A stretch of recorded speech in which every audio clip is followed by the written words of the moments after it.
안녕하세요. 슬기로운 신앙생활입니다. 오늘은 하나님께 믿고 맡기는 거에 대해서 좀 말씀을 드려볼까 해요. 우리가 신앙생활을 하다 보면 하나님께 맡긴다는 표현을 많이 하잖아요. 기도할 때도 하나님께 맡기고 내 삶을 맡기고, 또 어떤 경우는 내가 가지고 있는 걸 내려놓는다, 이렇게 표현을 하기도 하죠.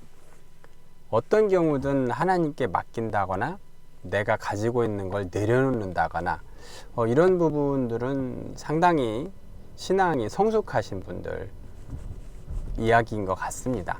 또 내려놓는 분들, 이런 맡기는 분들이 또 기도응답을 또 많이 받기도 하고, 이런 부분이 있어서 나도 맡기고 싶다 라고 하지만 좀 막막하죠. 근데 오늘 말씀드려보고 싶은 거는 과연 이렇게 하나님께 맡긴다고 할 때 잘 맡길 수 있는가, 어떻게 맡길 것인가의 여부가 아니라 정말로 하나님께 맡길 수 있는가, 이 문제를 말씀드려 보고자 합니다. 하나님께 맡길 수 있는가라는 문제는 사실은 하나님을 신뢰할 수 있는가, 더 정확하게는 나를 향한 하나님의 뜻, 이것을 내가 두려워하진 않는가. 하나님이 선하시다라는 부분에 대해서는 의문이 여지가 없겠지만, 나를 향하여 하나님께서 가지고 계신 뜻, 이 뜻은 과연 내가 맡겨도 될까? 하나님이 어떤 결정을, 어떤 생각을 갖고 계실까? 이 부분이 두렵죠, 사실. 그러니까 자녀들이 부모에 대해서 이 부분은 엄마 마음대로 해주세요, 아빠 마음대로 해주세요 라고 말할 때는 부모님이 어떠한 결정을 하더라도 자기에게 유리하다, 자기가 충분히 커버할 수 있고 자기가 하고 싶은 걸 할 수 있을 거야 라는 확신이 들 때는 부모에게 맡기겠죠. 그런데 그게 아니라 이게 아빠가 결정하면 뭔가 나한테 좀 힘든 일이 생길 것 같아, 내지는 내가 하기 싫은 일이 생길 것 같아, 이럴 때는 못 맡기잖아요. 아버지가 좋고 엄마가 좋고 이런 여부가 아니라 못 맡긴단 말이에요. 우리가 신앙생활을 할 때도 사실은 하나님에 대한 두려움이 있습니다. 정확하게는 하나님의 뜻에 대한 두려움, 하나님의 뜻이 무엇인지 모르기 때문에 하나님께 맡기는 것에 대한 두려움, 이게 있어요. 그렇기 때문에 사실 못 맡기죠. 저 같은 경우는 신앙생활 초창기에 이제 제일 두려웠던 게, 너 하나님이랑 친하게 지내면 선교사해야 돼. 몽골 가고 저희 아프리카 오지 가고 너 선교사해야 돼. 이 부분이 사실은 두려웠어요. 근데 왜 그러냐면 보면은 이제 신앙생활을 좀 많이 하시거나 또는 목회자분이시거나 이런 분들이 말씀하실 때 뭐래요? 너의 최고의 사명은 전도야, 전도. 세상을 복음화하는 거야. 세상을 전도하고, 이게 너는 하나님 제자니까 전도 열심히 해야 돼. 그럼 뭐예요? 하나님 뜻대로 막 살다 보면 결국은 최고의 목표는 전도를 해야 되고, 전도를 가장 할 수 있는 게 뭐예요? 목회자잖아요. 목회자.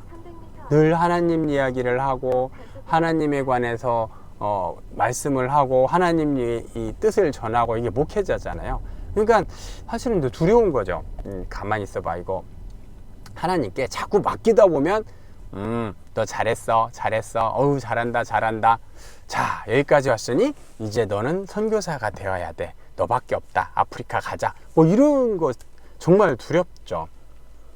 저도 이제 그 부분이 너무 두려웠어요. 어떻게 보면 순수한 내지는 순진한 생각이었는데 그 부분이 두렵고, 또 이제 기도원 같은 데를 가잖아요. 우리가 좀 나 기도 좀 해볼까, 내지는 또 기도원에 가면 여러 가지 영적인 체험을 할 수 있고 예언이라든지 이런 은사자들이 있어서 나에 대해서 예언도 해주고, 그러니까 한편으로는 신기하고 한편으로는 무섭고 이런 것이죠. 어쨌든 그런 데 가면은 형제님은 자 이제 주님의 종입니다. 주님의 종이니까 자, 다른 일은 내려놓으시고 자, 목회자의 길을 갑시다. 뭐 이렇게 예언을 하기도 합니다. 이런 부분들이 이제 우리로 하여금 하나님에 대한 두려움을 갖게 하는 거죠. 정확하게는 하나님의 뜻에 대한 두려움을 갖게 됩니다. 그러다 보면 어떻게 해요? 야, 이거 하나님께 기도하면 안 돼. 야, 하나님께 이거 맡기는 기도는 하면 안 돼. 맡기는 기도는 하면 안 되고, 자, 내가 원하는 거 기도하고 빨리 빠지자. 하나님께서 너 잠깐 기다려 볼래? 이런 말을 하시기 전에 나 할 말만 하고 잽싸게 빠지는 거죠. 그래서 나에게 시키는 것 안 하고 불리한 거 피하고 유리한 거 땡기자, 뭐 이렇게 가는 거예요. 그런데 이 부분이 우리가 하나님에 대해서 가지고 있는 가장 큰 오해입니다. 이건 전형적인 뇌피셜인 거예요. 우리가 하나님에 대해서 가지고 있는. 자, 하나님은 과연 뭐 이렇게 막연한 인류 뭐 이런 거 말고 개개인의 사람에 대해서 어떠한 생각을 가지고 있을까, 가지고 계실까, 이 부분을 한번 말씀을 해볼게요. 뭐 모든 사람에 대해서 일률적으로 말씀을 드릴 수는 없지만, 자, 하나님께서 우리를 창조하셨죠. 우리를 창조하셨어요. 그 다음에 에덴 동산에서 우리를 창조해 놓고 너무나 행복해 하셨죠. 흐뭇해 하셨어요. 그런데 그 자녀들이 죄를 범하게 되어서 하나님 은혜에서 끊어졌죠. 그 후 예수님께서 다시 십자가에 달려 죽으시고 부활하심으로 말미암아 우리를 죽음에서 건지시고 죄에서 사망 권세에서 우리를 끊어 놓으셨어요. 그러면서 뭘 한 가지 더 하셨냐? 하나님의 자녀가 되는 권세를 주시고 자녀로 삼으셨죠. 즉, 예전에는 하나님의 피조물이었어요. 그 피조물일 때도 하나님께서 우리를 너무 기뻐하셨죠. 이제는 그 관계를 회복시키시고 우리를 자녀가 되는 권세까지 주셨어요. 그러니까 우리가 더 예쁜 거죠. 자, 그러면은 하나님은 우리가 어떤 것을 기뻐하시는가, 우리를 창조하셨는데 어떤 걸 기뻐하시는가, 여기에서 출발을 해보고자 합니다. 하나님은 우리를 다양하게 만드셨어요. 어떤 사람은 뭐 노래를 잘하고, 어떤 사람은 이제 공부를 잘하고, 어떤 사람은 운동을 잘하죠. 뭐 예체능, 다양한, 또 말만 뭐 예체능 이렇게 구별할 수 있을 뿐이지, 사실은 뭐 체육 쪽도 엄청난 범위를 가지고 있고 종목도 다양하죠. 예술도 마찬가지입니까? 그냥 단순하게 하면 나눠도 음악, 미술 이렇게 나눌 수 있잖아요. 뭐 뭘 잘한다 라는 취미에 관한 것도 너무나 다릅니다. 특기도 다르고. 이렇게 사람은 너무나 달라요. 생긴 것도 다르고 성향도 다르고, 이렇게 다른 것이 사람입니다. 그러면은 여기에서 우리가 생각해 볼게, 하나님께서는 모든 사람에게 이렇게 다르게 만들어 놓고 동일한 것을 원하실까요? 아니면 다양한 사람들이 다양한 색깔을 가지고 살아가기를 원하실까요? 어떤 걸 더 기뻐하실까요? 사실 답은 간단합니다. 하나님께서 우리에게 뭔가 하나로 획일적인 것을 원하셨다면 획일적으로 만들어 놓으시면 그만이에요. 아무 문제가 되지 않습니다. 근데 왜 굳이 그거를 하나님께서 다양한 형태로 만들어 놓고, 야, 미안해, 내가 사실은 너희 다양하게 만들어 놨는데 나의 원래 의도는 너네가 똑같이 사는 거야. 자, 너네는 똑같은 일을 해야 돼. 이게 아니잖아요. 그죠? 사람은 다 각각 다른 형태와 다른 특성을 가지고 있습니다. 또 은사라는 것도 사람마다 다 다르게 주시죠. 그래서 이 다양한 것들이 모여서 어우러지면서 다양한 역할을 하면서 살아가는 것, 이것이 하나님께서 기뻐하시는 거예요. 자연을 한번 보시게요. 자연을 보시면 나무 하나하나, 하다못해 가을에 단풍 지는 것만 봐도 색깔이 너무나 다양하고 아름답지 않습니까? 하나님께서는 세상을 획일화시키지 않으시고 다양하게 만드셨어요. 그래서 우리에게 하나님께서 원하시는 것도 사실은 다양한 걸 원하시는 거죠. 너는 노래를 잘하는구나. 이걸 찬양으로 하나님께 영광을 돌려봐라. 사실 영광을 돌린다라는 표현이 썩 마음에 들진 않지만 어쨌든 하나님께 찬양을 올려봐라. 또 어떤 사람은 이제 뭐 체육을 잘하는 것, 어떤 사람은 뭐 공부를 잘해서 그런 어떤 학문적인 성취가 있고, 이런 분들을 보면서 우리가 뭐라고 생각하는 거예요? 대단하구나. 하나님 어떻게 사람을 저렇게 만드셨을까? 이런 생각을 하는 거죠. 비단 이렇게 잘하는 사람만 보고서 우리가 하나님은 위대하시다라고 느끼는 건 아니에요. 다양한 사람이 다양한 모습을 갖고 있는 거죠. 거기에서 우리가 이 다양한 사람, 다양한 자연, 동식물을 보면서 하나님께 영광을, 하나님은 정말 대단하시구나. 하나님은 정말 대단하십니다. 이렇게 생각을 하고 하나님을 높이는 거죠. 하나님께서는 이렇게 다양한 것을 좋아하시고 그 다양한 대로 살아가기를 원하시는 거죠. 자, 나 개인으로 돌아봅시다. 나 개인으로 왔을 때 하나님은 나를 잘 하신다고 했죠? 내 머리털까지 세시는 하나님이에요. 그러면은 하나님은 나의 특성을 너무나 잘 하시겠죠. 이 너무나 잘하는 나의 특성, 그러면 하나님은 어떻게 하실까요? 하나님께서는 나의 그 특성에 맞게 또 내가 좋아하는 것들을 하면서 살아가는 것을 하나님이 기뻐하시는 거죠. 그래서 여러분들 혹시라도 저도 포함해서 혹시 선교사로 갈 고민 이런 것 때문에 하나님을 좀 두려워하신다면 두려워하실 필요가 없어요. 나보다 나를 더 잘하신다니까요. 내가 선교사가 될 제목이 아니고 선교사하는 일을 기뻐하지 않는데 하나님이 넌 당첨이야, 가자, 이렇게 하지 않으신다는 거죠. 넌 선교사 당첨, 너는 저기 아프리카, 너는 뭐 어디 오지, 이렇게 하지 않으신다는 거예요. 만약에 하나님께서 여러분에게 선교사를 시키신다면 그거는 여러분들 스스로가 선교사가 되겠다고 얘기를 하고, 하나님께서 너 보기에 선교사가 되는 게 좋을 것 같아, 그리고 내가 도와줄게, 이렇게까지 결정이 되지 않으시면 여러분은 선교사로 갈 수가 없습니다. 물론 여러분이 가실 수는 있어요. 그러나 그게 하나님 뜻은 아니라는 거죠. 그래서 여러분들은 그런 두려움은 가질 필요가 없습니다. 그러면은 하나님께서는 뭘 좋아하시느냐, 우리를 향한 하나님의 뜻은 무엇일까? 뭐 구체적인 거 말고 그냥 이렇게 방향만 잡아 본다라면 하나님께서는요, 우리가 기뻐하고 행복하게 사는 걸 원하세요.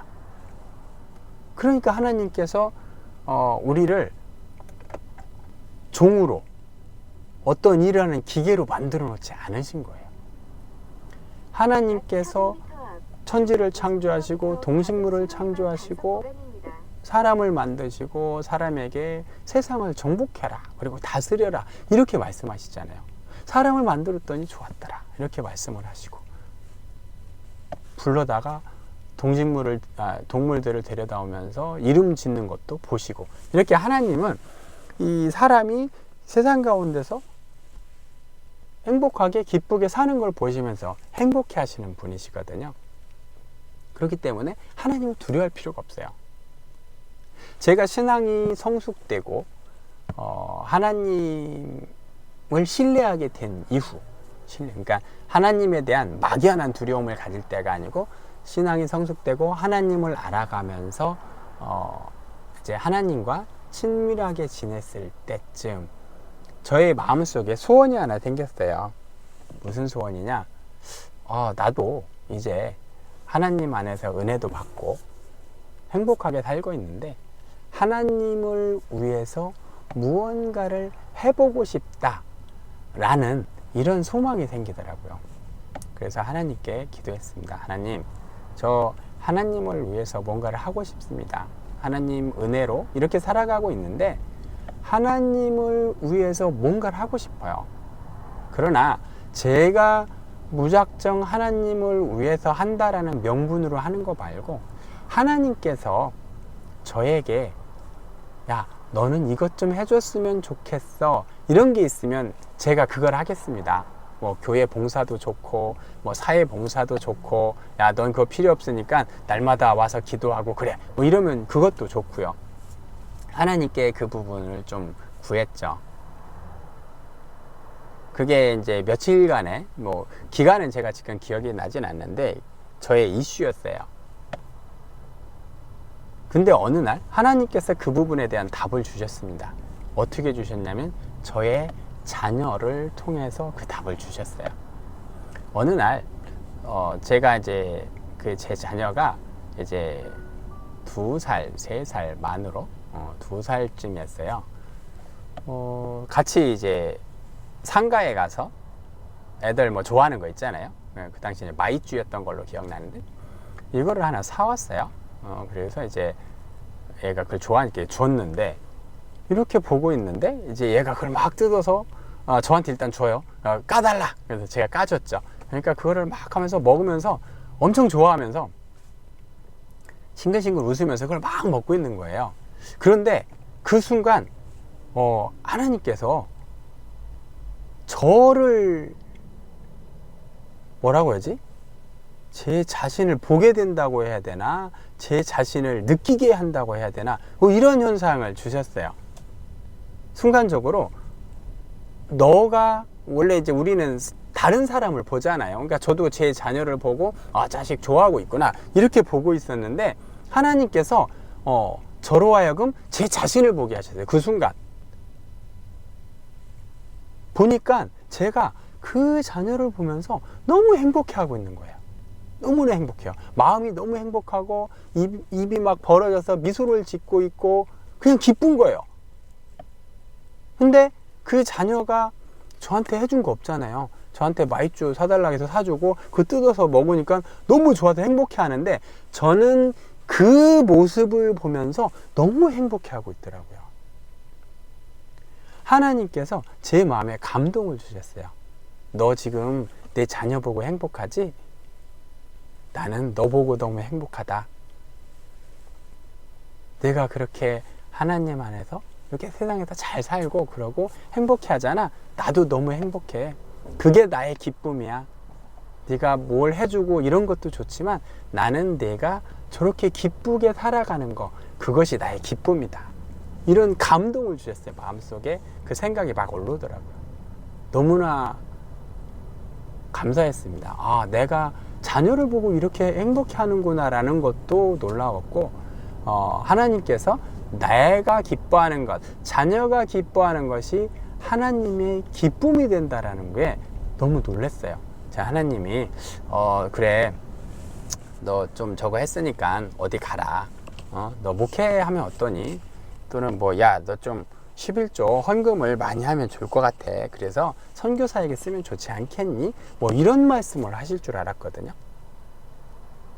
하다못해 자 새벽기도 하루에 2시간씩 합시다. 너무 길어? 1시간씩 합시다. 뭐 이런, 그러나 저는 그런 요구를 하더라도 기꺼이 응할 준비가 돼 있었어요. 그때는 뭐 신앙이 워낙 성숙했을 때고 하나님께서 저에게 원하시는 것 자체가 저에게 유익하다 라는 생각에 사실은 이제 이미 확신을 하고 있을 때였기 때문에 하나님께서 원하시는 것은 무조건 오케이 이런 상태였는데 하나님께서 전혀 원하시지 않더라고요.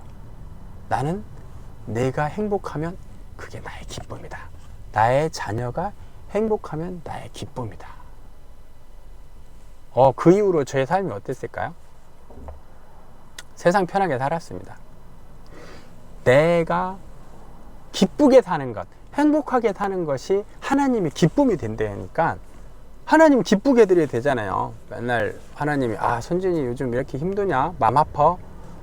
선진이 요즘 사는 게 좀 자꾸 속썩이네. 내 마음 아파. 이게 아니라 선진이 요즘 잘 사네. 행복하다. 저 녀석 얼굴을 보니 내가 행복하네. 이런 거잖아요. 저는 그 다음부터 어떻게 하면 나를 행복하게 할까 라는 생각을 하고 살았습니다. 그런데 이제 아이러니한 건 나중에 다시 말씀드리겠지만 우리가 하나님 안에서 사는 게 제일 행복하더라고요. 그 부분은 나중에 말씀을 드리고요. 어쨌든 오늘의 결론은 하나님께서 여러분들을 향해서 품으신 뜻은 뭐다? 뭔가를 여러분 시키는 게 아니에요. 여러분이 행복하게 사는 겁니다. 그 행복하게 살기 위해서 말씀도 주시고 해라 마라 말씀하시는 거예요.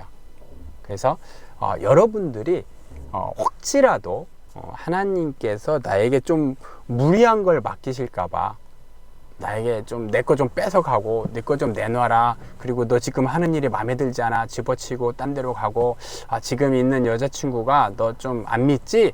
그거 내려놓고 믿는 여자 바꿔, 이렇게 하지 않으신다는 거예요. 하나님은 여러분을 존중하시고, 하나님은 여러분이 기뻐하시는 것, 여러분이 행복하게 사는 것을 기뻐하십니다. 그래서 하나님에 대한 두려움을 내려놓으세요. 하나님의 뜻, 혹시 나를 괴롭히지 않을까, 힘들게 하지 않을까, 무리한 요구를 하지 않으실까, 두려워하실 필요가 없습니다. 하나님은요, 모든 것을 가지신 분이기 때문에 우리에게 필요한 게 없어요. 하나님은 모든 것을 하실 수 있는 분이기 때문에 우리가 도와드릴 필요가 사실은 없습니다. 그러나 하나님은 우리에게 도움을 주고자, 우리가 기쁜 삶을 살고자 할 수 있도록 우리에게 무언가를 말씀하시는 것 뿐이에요. 그래서 여러분들은 하나님을 신뢰하시고 나가셔도 됩니다. 한번 맡겨보세요. 여러분께서 하나님께 맡기는 순간 여러분이 그 두려움이 사라지고 하나님의 은혜를 여러분의 수준에 맞춰서 한 발자국씩 인도하는 하나님의 은혜를 체험하실 수 있을 겁니다. 이제 오늘도 감사합니다. 오늘도 좋은 하루 되시고 하나님의 많은 은혜 받는 하루하루 되시길 바랍니다. 감사합니다.